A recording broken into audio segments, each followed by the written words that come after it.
It's time now for US News with the Queen of American showbiz, royal and political reporting, the only Schofield with a telly gig at the moment, Kinsey Schofield. Hi, Kinsey.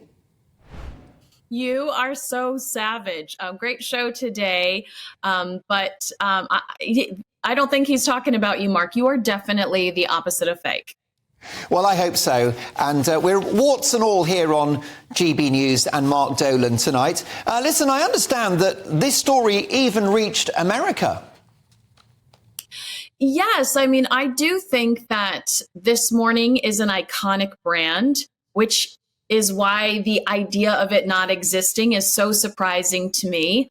But people are going to have a very hard time believing that Holly didn't know about this, especially when this is a conversation and whispers in the States about Phillip Schofield's relationship with coworkers. And, you know, Lady C, Peter, they've mentioned some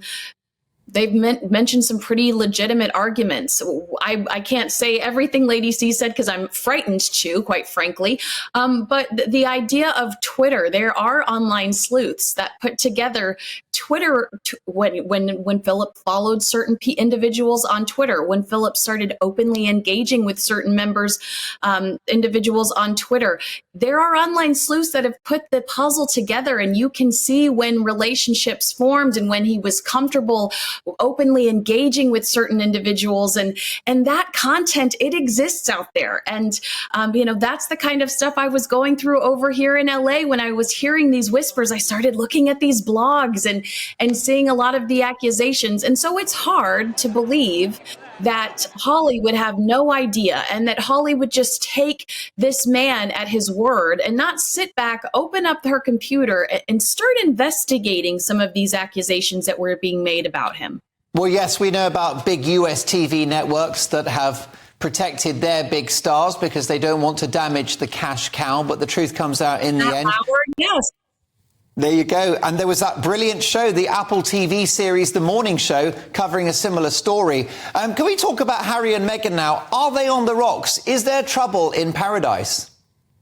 You know, this is a rumor that's been circulating for a few months now. And again, with Phillip Schofield, I would say where there is smoke, there is fire. I do think that there is some unease there, some frustration there. But look, they have been through so much. Do I think that they're on the verge of divorce or something dramatic like that? I don't, because look at everything Harry has sacrificed for Meghan Markle. I think that he's going to do whatever it takes to keep her happy. The problem is she's always moving the goalpost. You know, I'll be happy when we leave the UK. Harry moves her to Canada. I'm not happy here and I'm worried about COVID. Harry moves her to California. She is always changing her mind, and she's always making it more difficult for him to feel like he's accomplished something and made her happy. So I think that it might be inevitable, but has she gotten everything out of Harry that she can? Oh, definitely not. Definitely not yet. Can they go the distance? Can you when not only is the entire world just kind of over them, I think that they were shocked at the reaction to their car chase statement. I think that they wanted all of this sympathy and they could not believe. I think that they woke up to the fact that people weren't really buying it, and people don't really like you. If people like you, they are going to be sympathetic towards you. But the fact is, people are over them. The constant complaining. And, you know, when the whole world is against you, at some point, do you start to feel like maybe we are not, they either have to change their attitudes, change their strategy, or they have to look at each other and start working on themselves from within. And I don't know whether they're up for that. I think Meghan Markle thinks she's exactly where she should be and that she's making all the right moves. And I would say, look in the mirror. Look in the mirror. Kinsey, are the Democratic Party in the States about to ditch Magic Grandpa Joe Biden?